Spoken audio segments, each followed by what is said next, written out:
moments in crime. Jeffrey Dahmer. Jeffrey Dahmer was born on May 21, 1960, in Milwaukee, Wisconsin, the first of two sons to Lionel Herbert Dahmer, a Marquette University chemistry student and later a research chemist, and Joyce Annette Dahmer, a teletype machine instructor. Lionel was of German and Welsh ancestry, and Joyce was of Norwegian and Irish ancestry. Some sources report Dahmer was deprived of attention as an infant.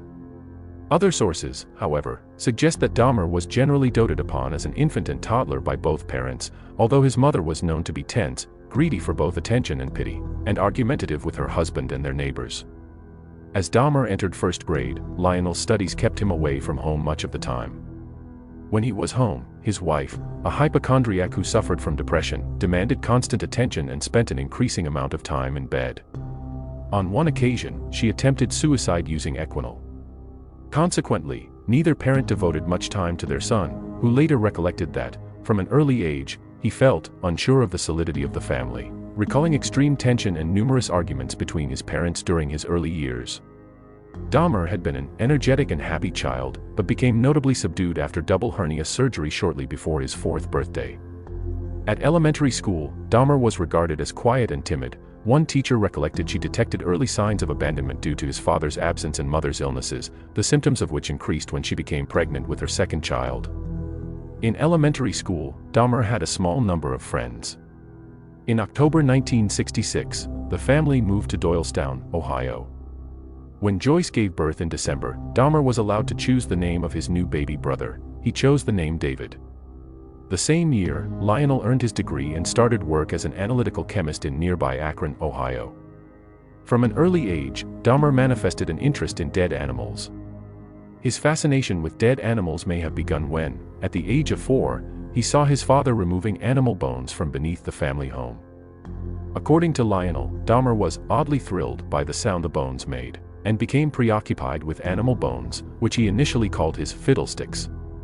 He occasionally searched beneath and around the family home for additional bones, and explored the bodies of live animals to discover where their bones were located. In May 1968, the family moved to Bath Township, Summit County, Ohio. This address was their 3rd in 2 years, and the Dahmers' 6th address since marriage.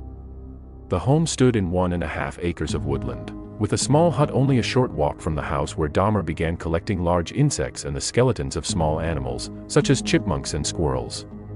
Some of these remains were preserved in jars of formaldehyde and stowed within the hut. 2 years later, during a chicken dinner, Dahmer asked Lionel what would happen if the chicken bones were placed in bleach. Lionel, pleased by what he believed to be his son's scientific curiosity, demonstrated how to safely bleach and preserve animal bones. Dahmer incorporated these preserving techniques into his bone collecting. He also began collecting dead animals, including roadkill, which he would dissect and bury beside the hut, with the skulls occasionally placed atop makeshift crosses. According to one friend, Dahmer explained to him that he was curious as to how animals fit together. In one instance in 1975, Dahmer decapitated the carcass of a dog before nailing the body to a tree and impaling the skull upon a stick in the woodland behind his house. As a prank, he later invited a friend to view the display, claiming he had discovered the remains by chance. The same year Lionel taught his son how to preserve animal bones, Joyce began increasing her daily consumption of Equinol, laxatives, and sleeping pills, further minimizing her tangible contact with her husband and children. Murder of Stephen Hicks. Dahmer committed his first murder in 1978, 3 weeks after his graduation. On June 18, Dahmer picked up a hitchhiker named Stephen Mark Hicks, who was almost 19. Dahmer lured Hicks to his house on the pretext of drinking. Hicks, who had been hitchhiking to a rock concert at Chippewa Lake Park, Ohio, agreed to accompany Dahmer to his house upon the promise of a few beers with Dahmer as he had the house to himself.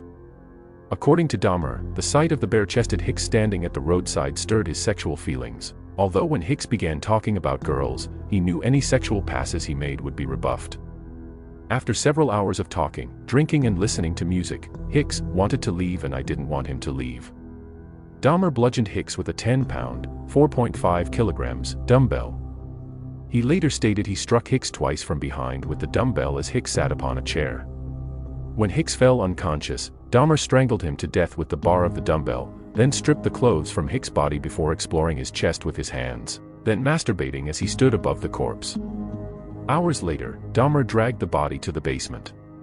The following day, Dahmer dissected Hicks' body in his basement. He later buried the remains in a shallow grave in his backyard. Several weeks later, he unearthed the remains and pared the flesh from the bones. He dissolved the flesh in acid before flushing the solution down the toilet. He crushed the bones with a sledgehammer and scattered them in the woodland behind the family home. Hicks' necklace and the knife used to dismember him were thrown from the West Bath Road Bridge into the Cuyahoga River. Ambassador Hotel. On November 20, 1987, Dahmer, at the time residing with his grandmother in West Allis, encountered a 25-year-old man from Ontonagon, Michigan, named Stephen Twomey at a bar and persuaded him to return to the Ambassador Hotel in Milwaukee, where Dahmer had rented a room for the evening. According to Dahmer, he had no intention of killing Twomey, but intended to simply drug him and lie beside him as he explored his body. The following morning, Dahmer awoke to find Twomey lying beneath him on the bed, his chest crushed and black and blue with bruises. Blood was seeping from the corner of his mouth, and Dahmer's fists and one forearm were extensively bruised. Dahmer later said he had no memory of having killed Twomey, and that he could not believe this had happened. Dahmer purchased a large suitcase, in which he transported Twomey's body to his grandmother's residence. 1 week later, he severed the head, arms, and legs, then filleted the bones from the body before cutting the flesh into pieces small enough to handle. Dahmer placed the flesh inside plastic garbage bags. He wrapped the bones inside a sheet and pounded them into splinters with a sledgehammer. The dismemberment process took Dahmer approximately 2 hours. He disposed of all of Twomey's remains, excluding the head, in the trash. For 2 weeks following Twomey's killing, Dahmer retained Twomey's head wrapped in a blanket. After 2 weeks, Dahmer boiled the head in a mixture of Soilax, an alkali-based industrial detergent, and bleach in an effort to retain the skull, which he then used as stimulus for masturbation.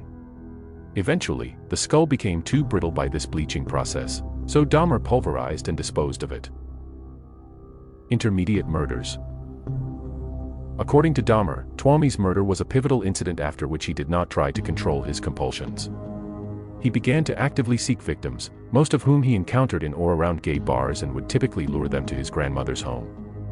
He would drug his victim with triazolam or temazepam before or shortly after engaging in sexual activity with them. Once his victim was unconscious, he strangled them to death. 2 months after the Twomey killing, Dahmer encountered a 14-year-old Native American prostitute, James Dockstader. Dahmer lured him to his grandmother's residence with an offer of $50 to pose for nude pictures. They engaged in sexual activity before Dahmer drugged Dockstader and strangled him on the floor of the cellar. Dahmer left the body in the cellar for 1 week before dismembering it in much the same manner as he had with Twomey. He placed all of Dockstader's remains, excluding the skull, in the trash. The skull was boiled and cleansed in bleach before Dahmer found that it, too, had been rendered brittle by the process. He pulverized the skull 2 weeks later. On March 24, 1988, Dahmer met a 22-year-old bisexual man, Richard Guerrero, outside a gay bar called the Phoenix. Dahmer lured Guerrero to his grandmother's residence, offering him $50 to spend the night with him. He drugged Guerrero with sleeping pills, strangled him with a leather strap, and fellated the corpse. Dahmer dismembered Guerrero's body within 24 hours, again disposing of the remains in the trash and retaining the skull before pulverizing it several months later. On April 23, Dahmer lured Ronald Flowers Jr. to his house. However, after giving Flowers a drugged coffee, both he and Flowers heard Dahmer's grandmother call, "Is that you, Jeff?" Although Dahmer replied in a manner that led his grandmother to believe he was alone, she observed that he was not alone. Because of this, Dahmer was unable to kill Flowers, instead waiting until he had become unconscious before taking him to the County General Hospital.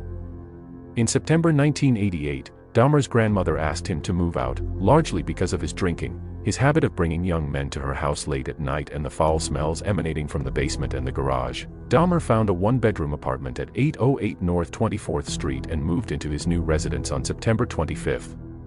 2 days later, he was arrested for drugging and sexually fondling a 13-year-old boy whom he had lured to his home on the pretext of posing nude for photographs. Dahmer's father hired an attorney named Gerald Boyle to defend his son. At Boyle's request, Dahmer underwent a series of psychological evaluations prior to his court hearings. The evaluations found that Dahmer harbored deep feelings of alienation. A second evaluation 2 months later revealed Dahmer to be an impulsive individual, suspicious of others, and dismayed by his lack of accomplishments in life. His probation officer also referenced a 1987 diagnosis of Dahmer suffering from a schizoid personality disorder for presentation to the court. On January 30, 1989, Dahmer pleaded guilty to the charges of second-degree sexual assault and of enticing a child for immoral purposes. Sentencing was suspended until May. On March 20, Dahmer commenced a 10-day Easter absence from work, during which he moved back into his grandmother's home. 2 months after his conviction and 2 months prior to his sentencing, Dahmer murdered his fifth victim, a 24-year-old mixed-race aspiring model, Anthony Sears, whom he met at a gay bar on March 25, 1989. According to Dahmer, on this particular occasion he was not looking to commit a crime. However, shortly before closing time that evening, Sears just started talking to me. Dahmer lured Sears to his grandmother's home, where the pair engaged in oral sex before Dahmer drugged and strangled Sears. The following morning, Dahmer placed the corpse in his grandmother's bathtub, where he decapitated the body before attempting to flay the corpse. He stripped the flesh from the body and pulverized the bones, which he disposed of in the trash. According to Dahmer, he found Sears exceptionally attractive, and Sears was the first victim from whom he permanently retained any body parts. He preserved Sears' head and genitalia in acetone and stored them in a wooden box, which he later placed in his work locker. When he moved to a new address the following year, he took the remains there. On May 23, 1989, Dahmer was sentenced to 5 years probation and 1 year in the House of Correction, with work release permitted so he could keep his job. He was also required to register as a sex offender. 2 months before his scheduled release, Dahmer was paroled from this regimen. His 5 years probation imposed in 1989 began at this point. Dahmer temporarily moved back to his grandmother's home in West Allis. Oxford Apartments. 1990 murders. On May 14, 1990, Dahmer moved out of his grandmother's house and into 924 North 25th Street, apartment 213, taking Sears' mummified head and genitals with him. Although located in a high-crime area, Dahmer's new apartment was close to his workplace, was furnished, and at $300 per month inclusive of all bills excluding electricity, was economical. Within 1 week of his moving to this address, Dahmer killed his sixth victim, Raymond Smith. Smith was a 32-year-old prostitute whom Dahmer lured to his apartment with the promise of $50 for sex. Inside the apartment, he gave Smith a drink laced with 7 sleeping pills, then manually strangled him.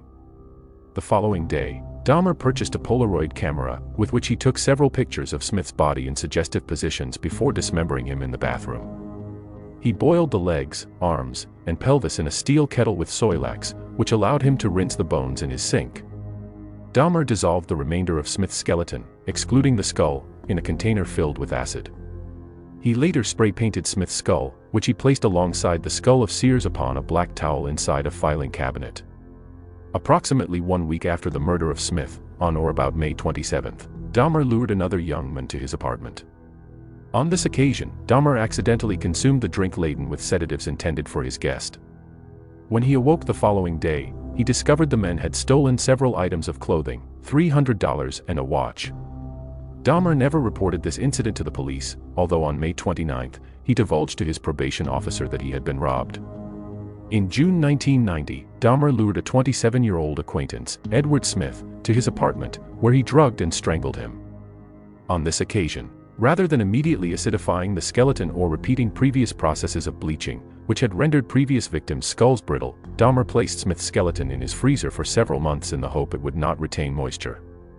Freezing the skeleton did not remove moisture, and the skeleton of this victim was acidified several months later.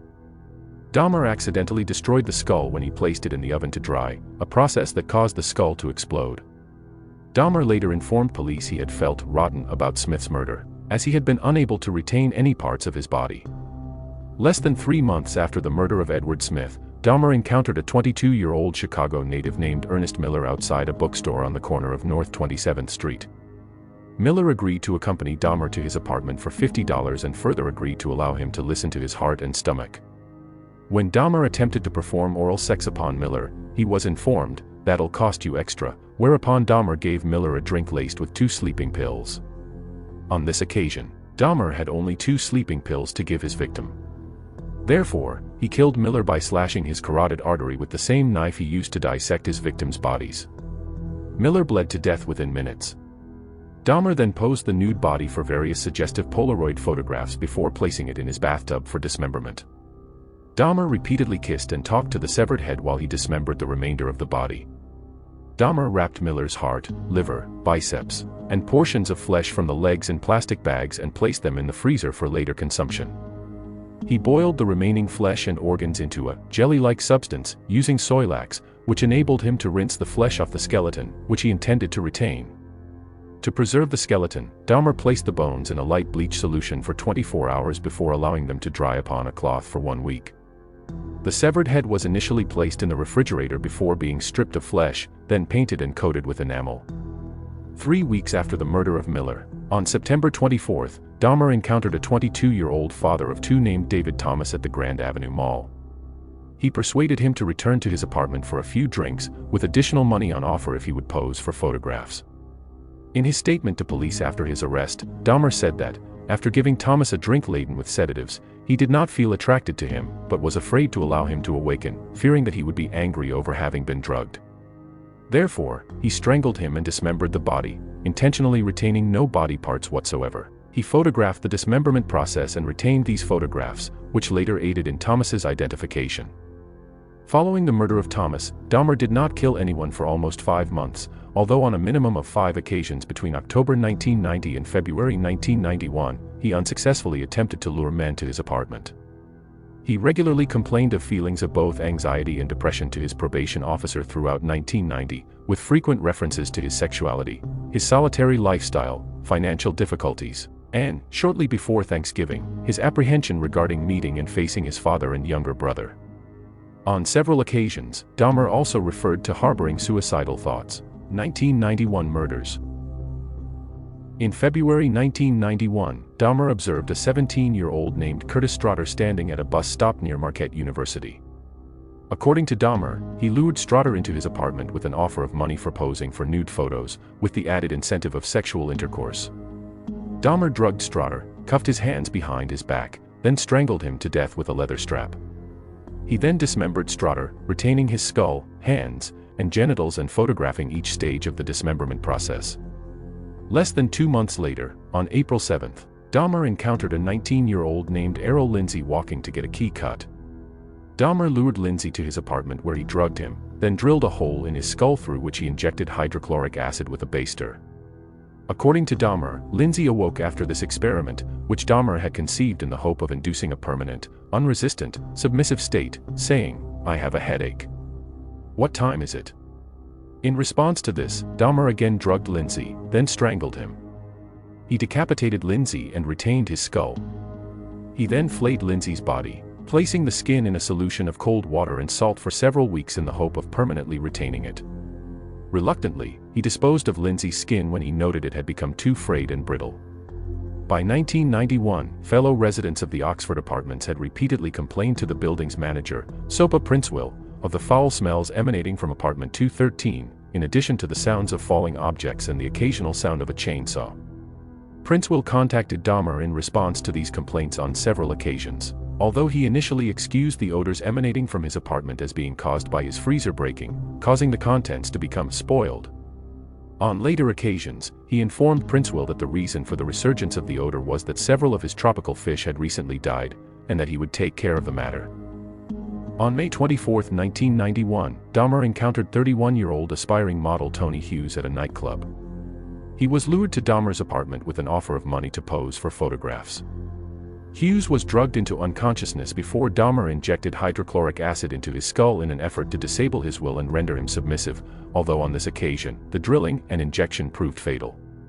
On the afternoon of May 26, 1991, Dahmer encountered a 14-year-old Lao teenager, Konorak Synthesumphone, on Wisconsin Avenue. Unknown to Dahmer, Synthesumphone was the younger brother of the boy he had molested in 1988. Dahmer offered Synthesumphone money to accompany him to his apartment to pose for Polaroid pictures. According to Dahmer, Synthesumphone was initially reluctant to the proposal, before changing his mind and accompanying him to his apartment, where he posed for 2 pictures in his underwear before Dahmer drugged him into unconsciousness and performed oral sex on him. Before Synthesumphone fell unconscious, Dahmer led the boy into his bedroom, where the body of Tony Hughes, whom Dahmer had killed 3 days earlier, lay naked on the floor. According to Dahmer, He believed that Synthesumphone saw this body, yet did not react to seeing the bloated corpse, likely because of the effects of the sleeping pills he had ingested.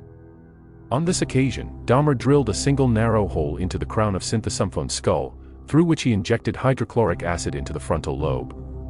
Dahmer then drank several beers while lying alongside Synthesumphone before briefly falling asleep, then leaving his apartment to drink at a bar and purchase more alcohol. In the early morning hours of May 27, Dahmer returned toward his apartment to discover Synthesumphone sitting naked on the corner of 25th and State, talking in Lao, with 3 distressed young women standing near him.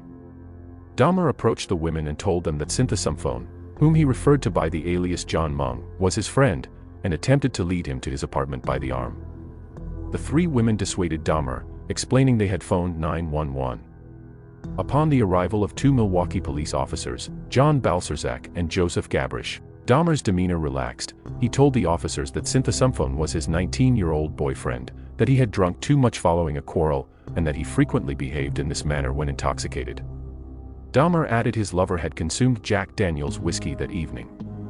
The 3 women were exasperated, and when one of the trio attempted to indicate to one of the officers, both of whom had observed no injuries beyond a scrape to Synthesumphon's knee and believed him to be intoxicated, that Synthesumphone had blood upon his testicles, was bleeding from his rectum and that he had seemingly struggled against Dahmer's attempts to walk him to his apartment prior to their arrival, the officer harshly informed her to butt out, shut the hell up, and to not interfere. Shortly after the arrival of the Milwaukee police officers, 3 members of the Milwaukee Fire Department arrived at the scene. These individuals also examined Synthesumphone for injuries and provided a yellow blanket for the police officers to cover Synthesumphone. One of the 3 believed Synthesumphone needed treatment, but the police officers directed the fire department personnel to leave. Shortly thereafter, Officer Richard Porubkin arrived at the scene. He and Gabrish, followed by Balcerzak, escorted Dahmer and Synthesumphone to Dahmer's apartment as Dahmer repeatedly commented on the general crime in the neighborhood and of his appreciation of the police. Inside his apartment and in an effort to verify his claim that he and Synthesumphone were lovers, Dahmer showed the officers the 2 semi-nude Polaroid pictures he had taken of Synthesumphone the previous evening. Though Balcerzak said he smelled nothing unusual, Gabrish later stated he noted a strange scent reminiscent of excrement inside the apartment. This odor emanated from the decomposing body of Hughes. Dahmer stated that to investigate this odor, one officer simply peeked his head around the bedroom, but really didn't take a good look. The officers then left, with a departing remark that Dahmer take good care of Synthesumphone. This incident was listed by the officers as a domestic dispute. Upon the departure of the 3 officers from his apartment, Dahmer again injected hydrochloric acid into Synthesumpphone's brain. This second injection proved fatal. The following day, May 28, Dahmer took a day's leave from work to devote himself to the dismemberment of the bodies of Synthesumphone and Hughes. He retained both victims' skulls. On June 30, Dahmer traveled to Chicago, where he encountered a 20-year-old named Matt Turner at a bus station. Turner accepted Dahmer's offer to travel to Milwaukee for a professional photo shoot. At the apartment, Dahmer drugged, strangled and dismembered Turner and placed his head and internal organs in separate plastic bags in the freezer. Turner was not reported missing. 5 days later, on July 5, Dahmer lured 23-year-old Jeremiah Weinberger from a Chicago bar to his apartment on the promise of spending the weekend with him. He drugged Weinberger and twice injected boiling water through his skull, sending him into a coma from which he died 2 days later. On July 15, Dahmer encountered 24-year-old Oliver Lacey at the corner of 27th and Kilbourne. Lacey agreed to Dahmer's ruse of posing nude for photographs and accompanied him to his apartment, where the pair engaged in tentative sexual activity before Dahmer drugged Lacey. On this occasion, Dahmer intended to prolong the time he spent with Lacey while alive. After unsuccessfully attempting to render Lacey unconscious with chloroform, he phoned his workplace to request a day's absence. This was granted, although the next day, he was suspended. After strangling Lacey, Dahmer had sex with the corpse before dismembering him. He placed Lacey's head and heart in the refrigerator and his skeleton in the freezer. 4 days later, on July 19, Dahmer received word that he was dismissed. Upon receipt of this news, Dahmer lured 25-year-old Joseph Bradehoft to his apartment. Bradehoft was strangled and left lying on Dahmer's bed covered with a sheet for 2 days. On July 21, Dahmer removed the sheet to find the head covered in maggots. He decapitated the body, cleaned the head and placed it in the refrigerator. He later acidified Bradehoft's torso, along with those of 2 other victims killed within the previous month. Capture. On July 22, 1991, Dahmer approached 3 men with an offer of $100 to accompany him to his apartment to pose for nude photographs, drink beer, and simply keep him company. One of the trio, 32-year-old Tracy Edwards, agreed to accompany him to his apartment. Upon entering Dahmer's apartment, Edwards noted a foul odor and several boxes of hydrochloric acid on the floor, which Dahmer claimed to use for cleaning bricks. After some minor conversation, Edwards responded to Dahmer's request to turn his head and view his tropical fish, whereupon Dahmer placed a handcuff upon his wrist. When Edwards asked, "What's happening?" Dahmer unsuccessfully attempted to cuff his wrists together, then told Edwards to accompany him to the bedroom to pose for nude pictures. While inside the bedroom, Edwards noted nude male posters on the wall and that a videotape of The Exorcist III was playing. He also noted a blue 57-gallon drum in the corner, from which a strong odor emanated. Dahmer then brandished a knife and informed Edwards he intended to take nude pictures of him. In an attempt to appease Dahmer, Edwards unbuttoned his shirt, saying he would allow him to do so if he would remove the handcuffs and put the knife away. In response to this promise, Dahmer simply turned his attention towards the TV. Edwards observed Dahmer rocking back and forth and chanting before turning his attention back to him. He placed his head on Edwards' chest, listened to his heartbeat and, with the knife pressed against his intended victim, informed Edwards he intended to eat his heart. In continuous attempts to prevent Dahmer from attacking him, Edwards repeated that he was Dahmer's friend and that he was not going to run away. Edwards had decided he was going to either jump from a window or run through the unlocked front door upon the next available opportunity. When Edwards next stated he needed to use the bathroom, he asked if they could sit with a beer in the living room, where there was air conditioning. Dahmer consented, and the pair walked to the living room when Edwards exited the bathroom.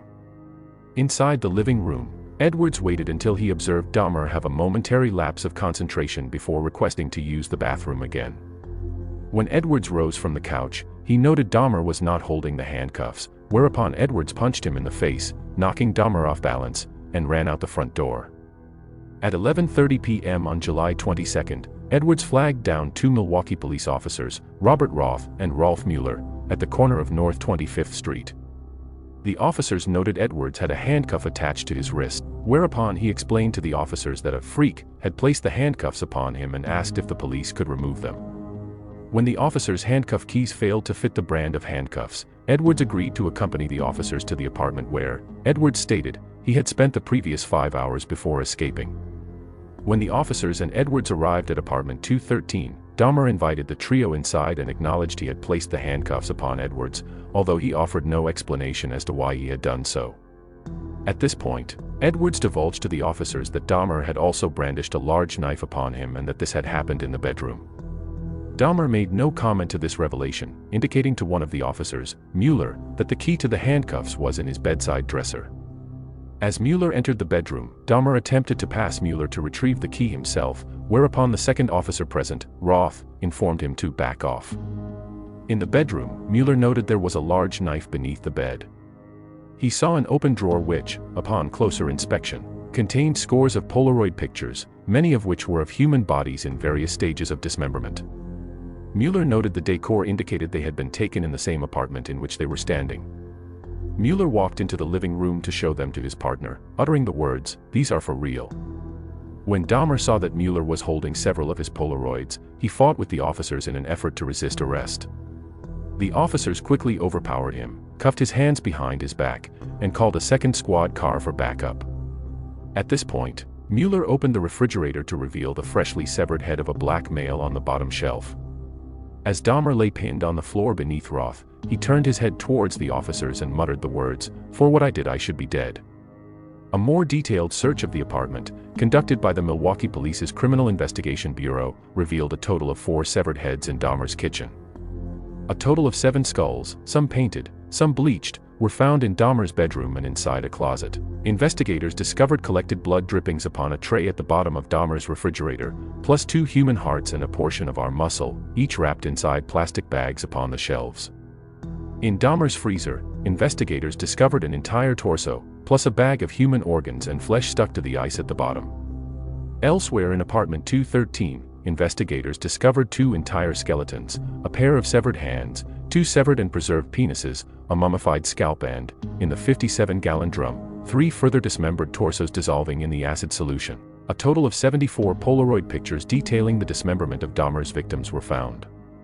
In reference to the recovery of body parts and artifacts at 924 North 25th Street, the chief medical examiner later stated, "It was more like dismantling someone's museum than an actual crime scene." Trial. Dahmer's trial began on January 30, 1992. He was tried in Milwaukee for the 15 counts of first-degree murder before Judge Lawrence Graham. By pleading guilty on January 13 to the charges brought against him, Dahmer had waived his rights to a trial to establish guilt, as defined in Wisconsin law. Attorneys at Dahmer's trial debated whether he suffered from either a mental or a personality disorder. The prosecution claimed that any disorders did not deprive Dahmer of the ability to appreciate the criminality of his conduct or to deprive him of the ability to resist his impulses. The defense argued that Dahmer suffered from a mental disease and was driven by obsessions and impulses he was unable to control. Defense experts argued that Dahmer was insane due to his necrophilic drive, his compulsion to have sexual encounters with corpses.